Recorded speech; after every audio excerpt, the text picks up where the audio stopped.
Mesdames et messieurs, bonjour et bienvenue à cette nouvelle édition de votre magazine à l'heure de Pékin. Nous allons aller du côté de Beijing pour nous entretenir avec notre consoeur Shang Hui de CGTN français pour parler de l'incidence de cette fête du printemps sur l'économie chinoise. Shang Hui, bonjour.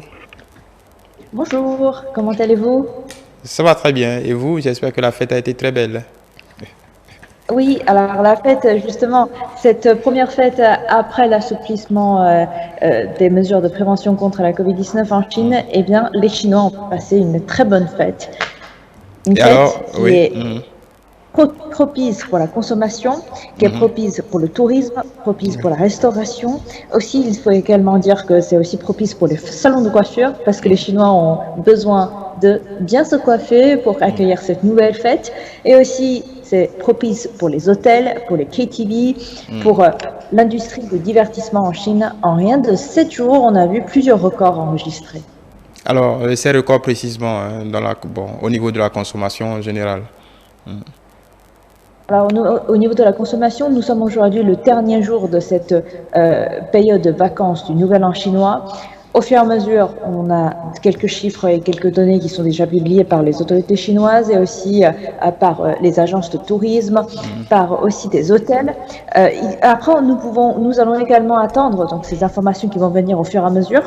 Mais ce qui est peut-être intéressant à remarquer, c'est de noter cette reprise de l'industrie cinématographique de la Chine.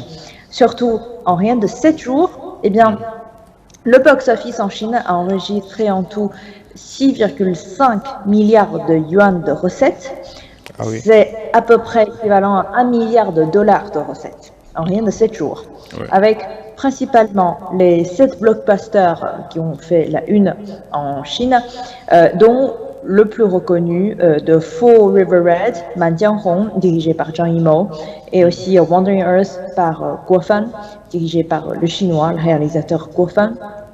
Donc en tout, nous pouvons voir qu'il y a une reprise de la consommation et aussi la reprise de cet enthousiasme d'aller au cinéma, d'aller regarder à nouveau, retrouver ses amis, regarder un film sur la Chine, l'histoire de la Chine et aussi par exemple, si vous parlez de Winners, aussi une fiction chinoise, à part une fiction chinoise, en parlant aussi de l'importance de la communauté chinoise. Donc ça, c'est quelque chose qui mérite notre attention. Et après, de l'autre côté, le côté du tourisme, selon les informations publiées par CETIP, qui est voyage en Chine, et en effet, le nombre de personnes qui ont, à travers moteur de recherche de C-Trip, pour chercher et pour partir en long voyage en Chine, en effet a augmenté de plus de 72% par rapport à l'année dernière. Donc c'est beaucoup. Et au niveau de la réservation faite par le site internet de C-Trip, eh bien, en effet, le pourcentage de réservation a augmenté de 45%. Donc, effectivement, au niveau des chiffres, c'est énorme. On dirait que ça a peut-être doublé par rapport à l'année dernière.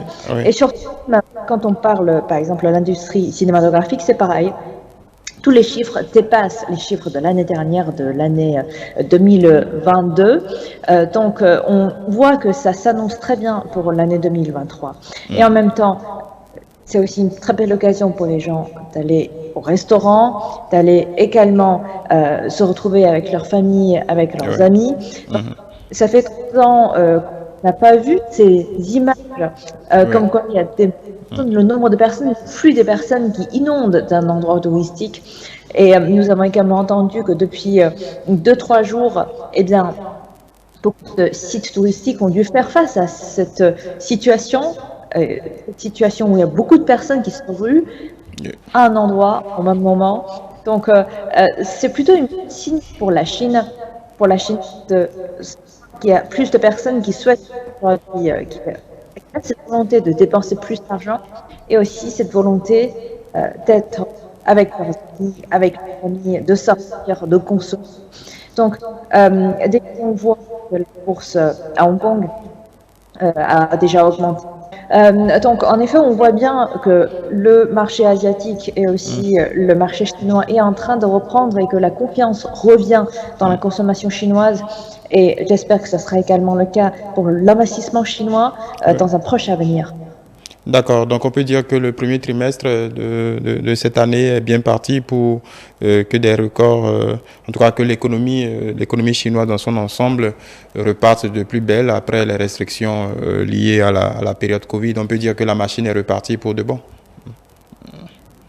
Nous pouvons dire que effectivement l'économie chinoise est en train d'être reboostée par un fort potentiel de consommation en Chine et aussi de l'autre côté, depuis l'assouplissement des règles et des politiques de prévention anti-Covid-19, nous pouvons voir que l'énergie revient sur le marché chinois et aussi depuis que la Chine a choisi de ouvrir au monde, c'est-à-dire qu'à partir du début janvier, pour des étrangers qui peuvent venir en Chine pour raison de professionnels ou de voyage, ils n'ont plus besoin de faire la quarantaine. C'est plutôt une bonne nouvelle pour les étrangers qui souhaitent venir en Chine, qui souhaitent venir regarder, voyager en Chine et aussi faire les affaires en Chine. Voilà. Merci beaucoup, Chang Changhui, pour ces éléments que vous mettez. C'est quelque peu l'incidence de cette semaine de fête en Chine sur l'économie du pays. Merci. On se retrouve dans quelques jours pour d'autres actualités, très certainement.